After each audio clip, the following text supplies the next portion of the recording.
Have you ever had that maddening feeling? That sensation of a word perched right on the tip of your tongue? A ghost in your cognitive machine? You know the word. You know its shape, its meaning, its perfect applicability to the moment. You can almost feel its syllables, but you just can't grasp it. It's a fleeting, frustrating moment of mental misfire. Now, we've all been there.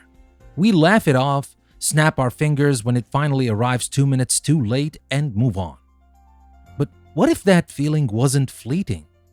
What if it was a permanent state of being? Imagine your mind is a vast, beautiful library filled with a lifetime of stories, ideas, jokes, and expressions of love. Now imagine a mischievous librarian has suddenly, without warning, hidden the card catalog. The books are all still there, lining the shelves of your consciousness, but the system to find them, to retrieve them, to pull them out and share them with the world is broken. This isn't a thought experiment. For millions of people, this is the daily reality of a condition called aphasia. It's a profound disruption of one of the most fundamental human abilities, language. It's not a loss of intelligence, not a problem with the mechanics of speech, not a sign of dementia, but a disconnect, a short circuit in the intricate wiring of the brain that governs how we formulate, comprehend, and express ourselves through words. Today we're venturing into the complex, often bewildering, and ultimately inspiring world of aphasia and language deficits. We're going to pull back the curtain on this widely misunderstood condition. So, what are the burning questions we're tackling in this episode? First, what exactly is aphasia? Now, we'll break down the neuroscience in a way that doesn't require a PhD to understand, looking at the specific regions of the brain that act as our personal language headquarters. Next, how does it manifest? Aphasia isn't a monolith. We'll explore the startlingly different ways it can present, from the halting, effortful speech of Broca's aphasia to the fluent yet nonsensical torrent of words in Wernicke's aphasia. How can one person struggle to utter a single word while another can speak endlessly without conveying any meaning? Then we'll step into the shoes of someone living with it. What is the psychological and emotional toll when the primary tool you use to connect with the world is suddenly compromised? How does it impact your identity, your relationships, your sense of self? And finally, is there hope?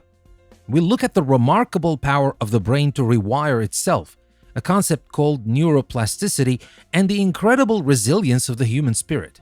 Now, we'll talk about therapy, recovery, and the moving stories of those who have navigated this daunting journey. My friends, this is a topic that touches the very core of what makes us human.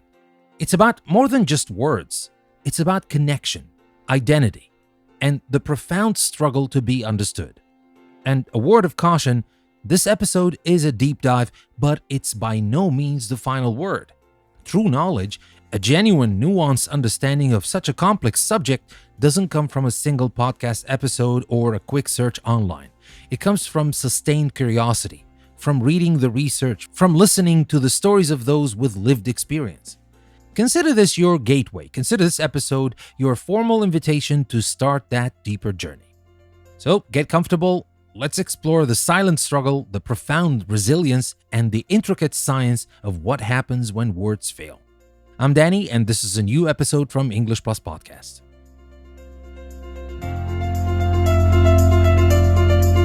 Alright, let's start with the absolute basics. Picture your brain as the most sophisticated supercomputer ever designed.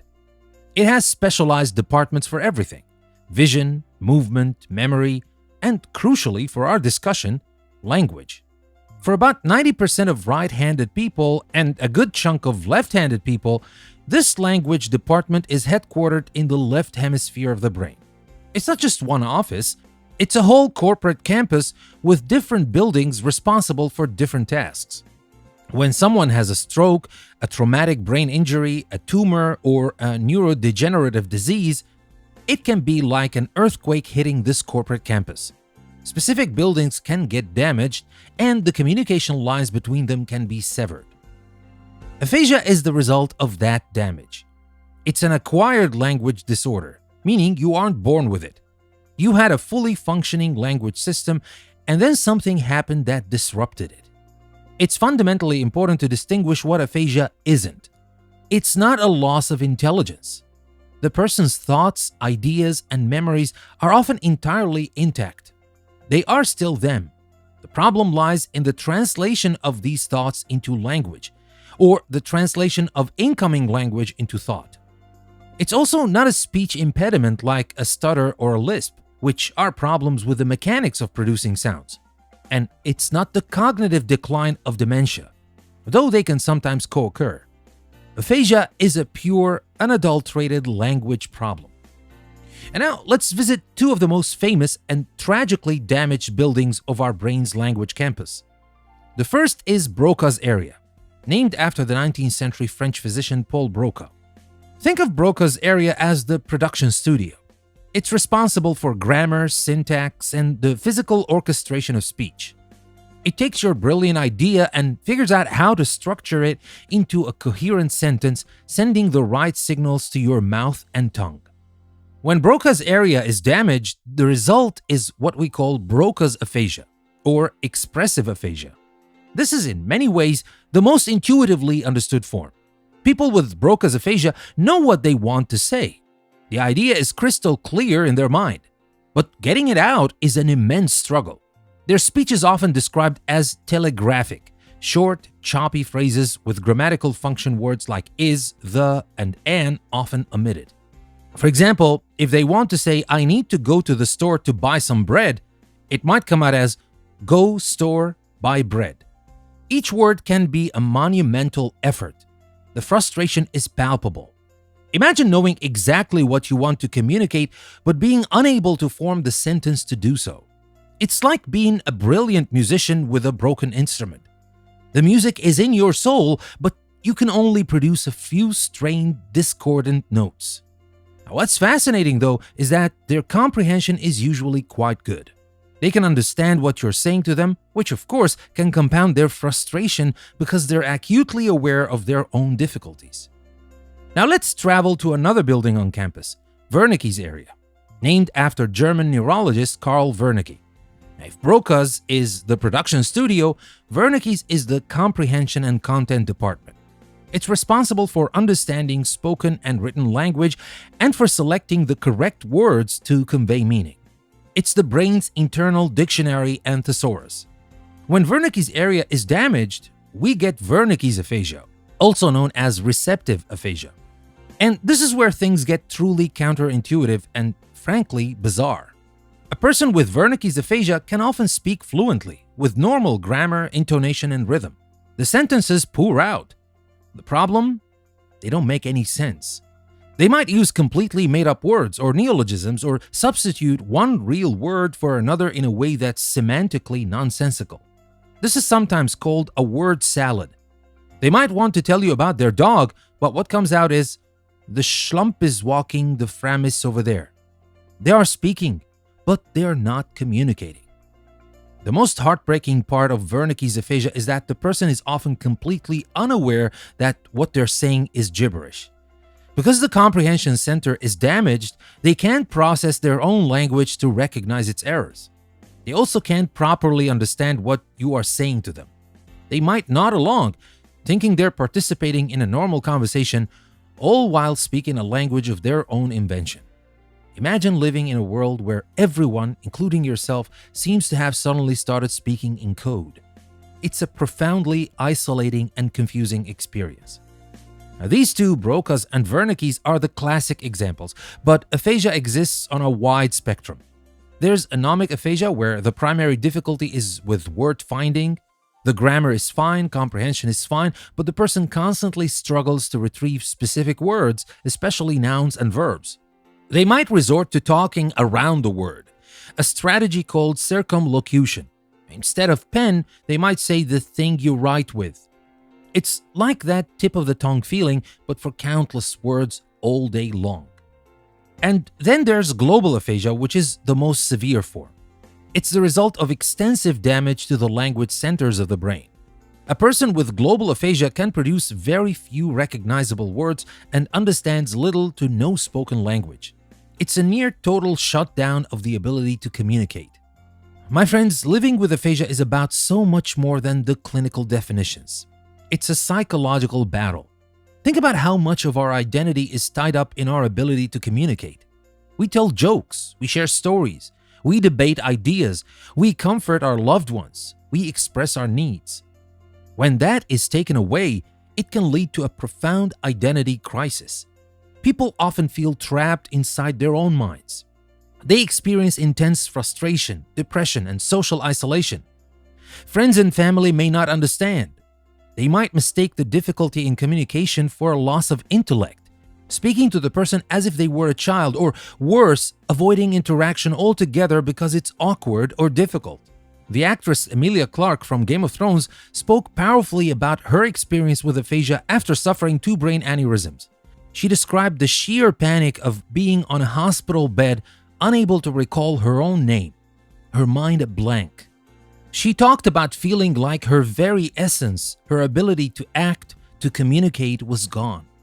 Former Congresswoman Gabby Giffords, after being shot in the head, had to painstakingly relearn how to speak, moving from single words to short phrases over years of intensive therapy. These public stories are so important because they shine a light on the human struggle behind the clinical term. But here's where the story takes a turn toward hope. The brain is not a static, hardwired machine. It possesses a remarkable quality called neuroplasticity. This is the brain's ability to recognize itself, to form new neural connections and pathways. When one part of the brain is damaged, other parts can sometimes learn to take over its functions. This is the foundation of aphasia therapy. Speech-language pathologists are the heroes of the story. They work with individuals to find new ways to communicate and to stimulate the brain's recovery. This might involve drills and repetition, but it also involves clever strategies. Melodic intonation therapy, for example, uses singing to engage the right hemisphere of the brain to help produce words, essentially creating a workaround for the damaged left hemisphere. Constraint-induced language therapy forces a person to use the verbal skills they have rather than relying on gestures to rebuild those pathways. Technology is also playing a huge role with apps and devices that can help people communicate. Recovery is often a long, arduous road. It's rarely a complete return to baseline, but improvement is almost always possible. It requires immense patience, grueling work, and a powerful support system. But it speaks to the incredible resilience of the human brain and the indomitable nature of the human spirit. The drive to connect, to be heard, and to be understood is one of the most powerful forces within us. Aphasia may lock the words away, but it can never truly silence the person within. It's a stark reminder that we should never take our own fluency for granted and should always listen a little more closely, a little more patiently to those who are struggling to find their voice. So that's about our topic for today. I hope you enjoyed it. I hope you learned something new from it. Well, maybe that's the more important thing for me, and it should be for you, to learn about these things, to understand them, to stop stigmatizing these things, to stop avoiding these things. When we learn about these things and find someone with this problem, we will have a better idea how to deal with these people, for their own benefit. And as I told you at the beginning of this episode, this is just a very, very short introduction. If you really want to understand about aphasia, you will have to dig in. You will have to do your own work, your own research. And by all means, if you learn anything new that I haven't talked about in this episode, please share it with me. But now it's time for us to move to our focus on language section. We're going to talk about vocabulary and we're going to have a speaking challenge. That's coming next. Don't go anywhere. I'll be right back.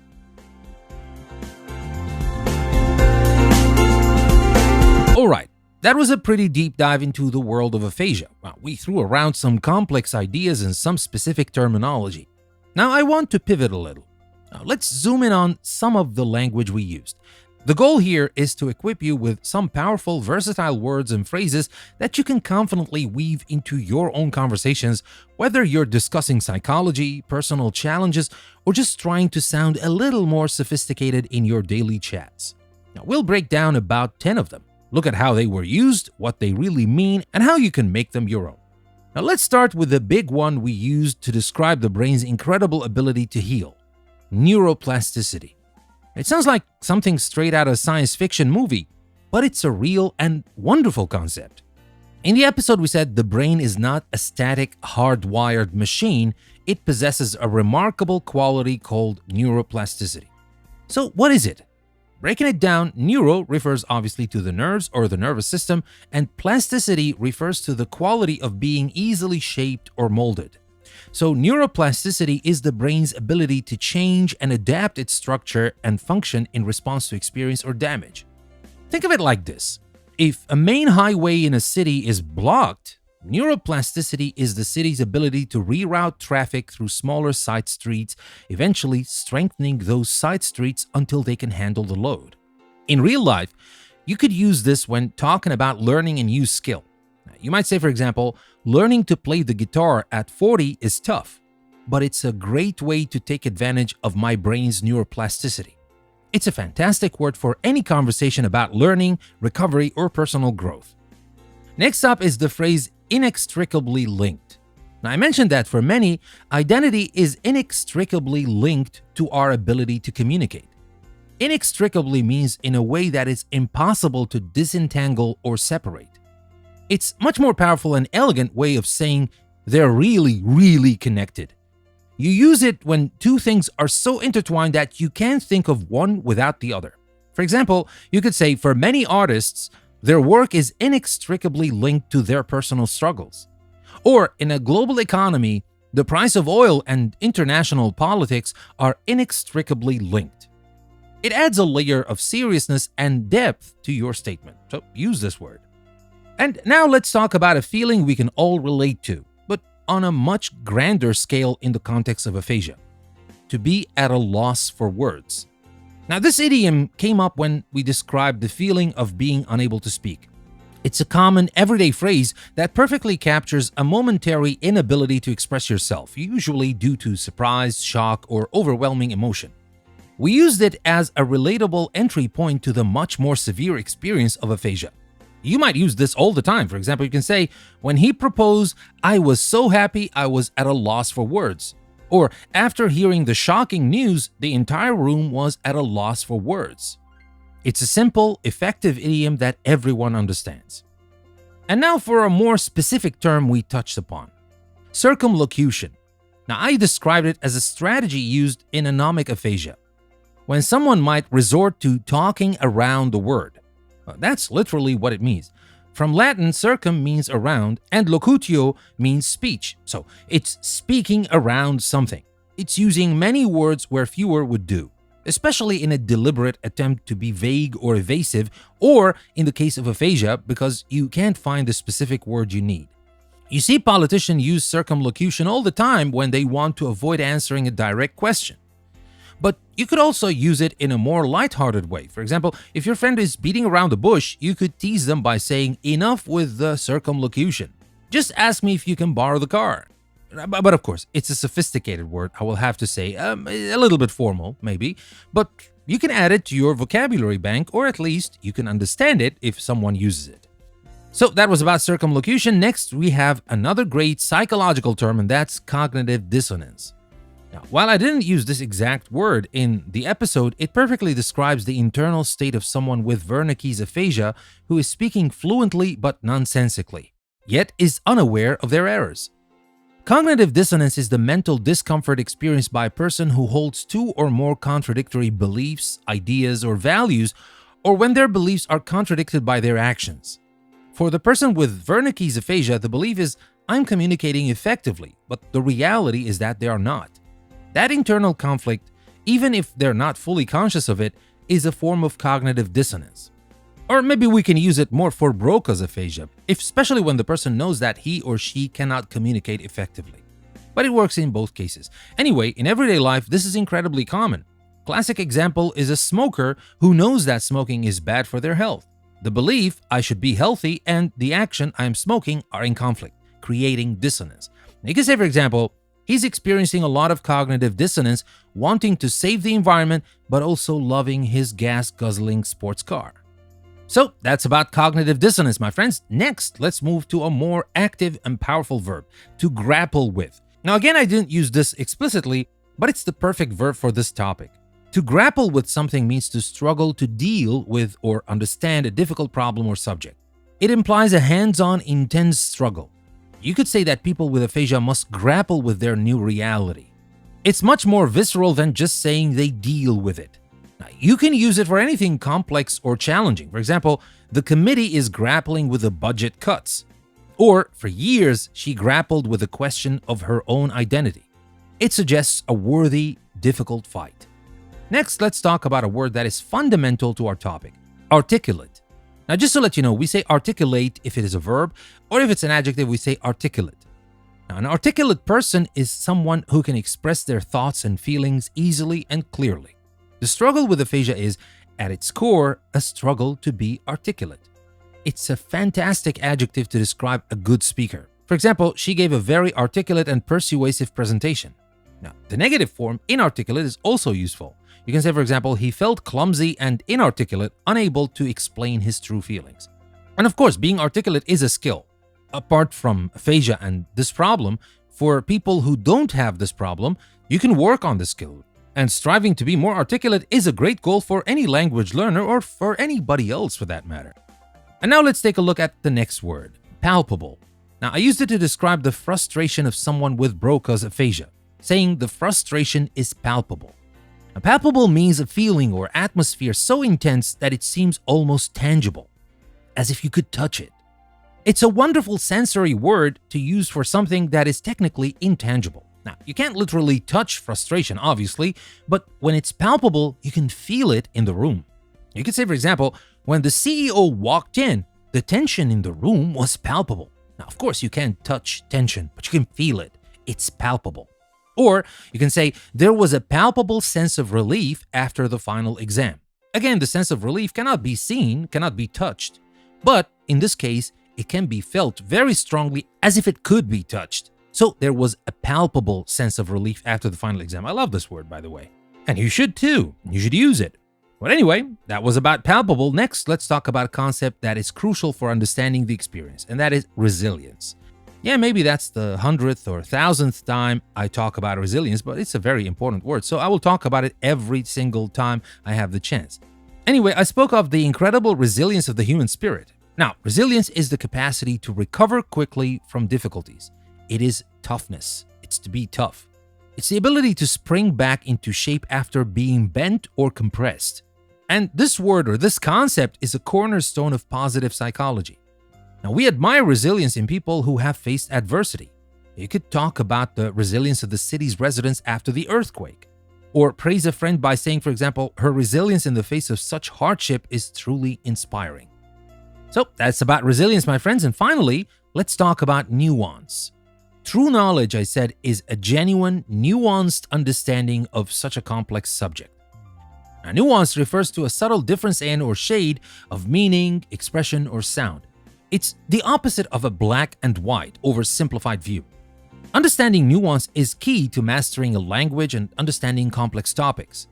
When you understand the nuance of a situation, you appreciate all the small, intricate details. You could say, for example, to truly appreciate the film, you have to understand the cultural nuances. Or, for example, he's a great negotiator because he understands the nuances of human psychology. So there you have it.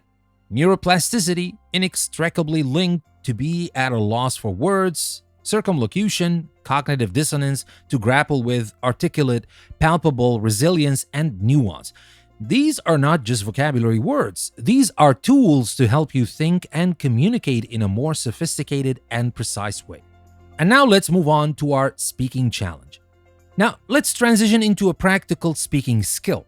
Now, today, I want to talk about something I'll call scaffolding. Now, this technique is directly inspired by what we learned about circumlocution. Now, sometimes, a person with aphasia has to speak around a word because it's simply inaccessible. But we can use this as a deliberate strategy to become more fluent and confident speakers. Now, what is scaffolding? Now, in construction, a scaffold is a temporary structure on the outside of a building used by workers while building, repairing, or cleaning the building.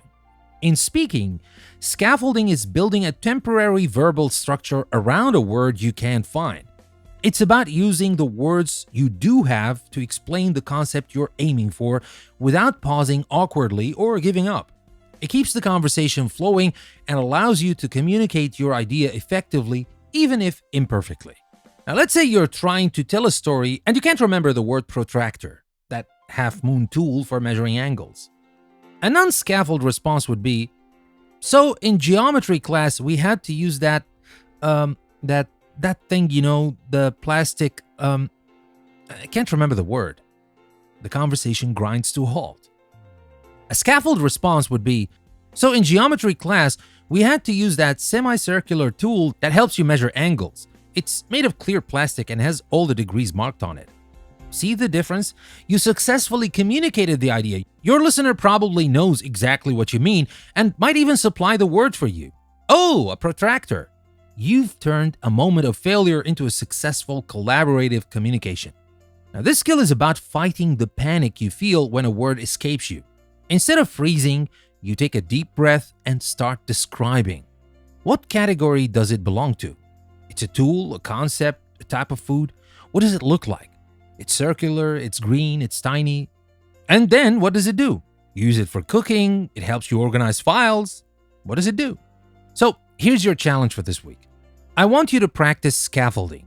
Find a friend or just talk to yourself if you want. I want you to choose 3 complex or specific objects and describe them without using their actual names.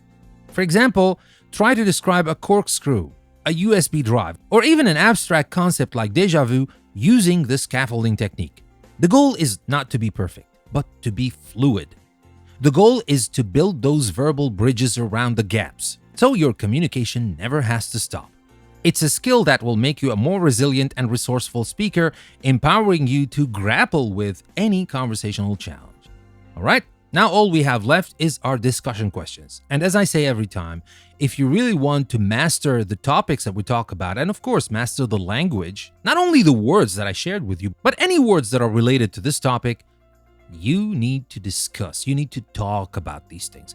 Talk about them with your friends, with your family, with me if you want. You can reach me out on my Patreon page and talk about any of these topics. But the point is, if you don't talk about these things, you will forget them very soon and you will forget the words. And I won't say it will be all for nothing. No, not that much, but you will miss out on a lot. So try to discuss them. And to help you with that, I'm going to share with you some questions for you to discuss. Now, we've journeyed through the clinical, the psychological, and the personal aspects of aphasia. Now it's time to turn the conversation over to you. Here are 5 questions to get you thinking and talking. Now, again, you can share your thoughts in the comment section, on the website, on my Patreon page, or with anybody you want. Now, let me start with the first question. It's about empathy and communication. Now, before this episode, what were your perceptions of aphasia or other communication disorders? How has learning more about the difference between intelligence and language expression changed the way you might approach an interaction with someone who struggles to communicate? Now, think about specific situations. How would you show patience without being patronizing? What nonverbal cues could you use to show you are engaged and understanding? Discuss the balance between helping someone find a word and giving them the space to find it themselves. It's never easy, I know, but it's possible. So that's my first point. The next point is about identity and language. Now, we discussed how our sense of self is often inextricably linked to our ability to communicate. If you suddenly lost your primary mode of expression, which is speaking or writing, etc., what part of your identity do you think would be most challenged? How would you strive to express who you are? Now, consider your profession, your hobbies, your role in your family.